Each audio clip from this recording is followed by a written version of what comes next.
हमारे से बोला गया कि भाई आपका कूलम फोर्स, अच्छा फोर्स का फॉर्मूला क्या हो गया, k Q1 Q2 by r square. So F is equals to k Q1 Q2 को अलग लिख लेता हूं 1 बाय आर स्क्वायर। तो इन दोनों के बीच में ग्राफ है, अगर आप फोर्स को देखेंगे तो बेटा वो y एक्सिस को रिप्रेजेंट कर रही है और 1 by r square x axis को। तो मैं लिख लेता हूं y is equals to k Q1 Q2 into x।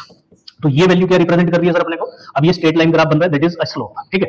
तो हम बोल सकते हैं कि भैया आपका जो स्लोप है Q1 Q2 का वो डायरेक्टली प्रोपोर्शनल है Q1 Q2 को। आप यहां से देखिए Q1 Q2 का जो स्लोप है वो डायरेक्टली प्रोपोर्शनल है Q1 Q2 के। और ऐसे ही अगर स्लोप अपन निकालते हैं, इसमें पहला Q1 Q2 था सर, दूसरा कौन सा है Q2 Q3। तो अगर Q2 Q3 का मैं स्लोप निकालता हूं तो वो क्या बनेगा हमारे पास, वो डायरेक्टली प्रोपोर्शनल आएगा Q2 Q3 के।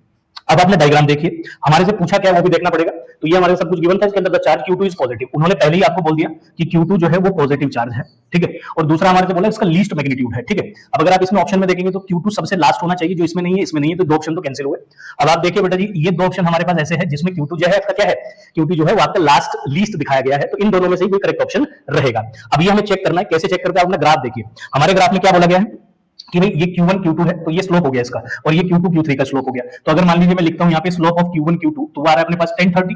और यहां से अगर मैं लिखता हूं बेटा जी स्लोप ऑफ Q2 Q3, तो ये आ रहा है बेटा जी अपने पास 1060। बिल्कुल सही बात सर। इन दोनों में से देख के बताओ किसका स्लोप ज्यादा है, कि sir slope of Q2 Q3 ज्यादा है, क्योंकि 1060 1030 से ज्यादा रहता है। तो इसका मतलब ये हो गया कि slope of Q2 Q3 is greater than the slope of Q1 Q2।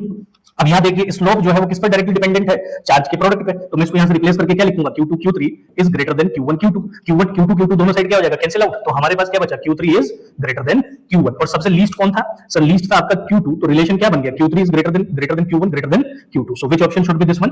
तो ये हमारे पास हो गया आपका Q3 is greater than Q1 greater than Q2, that is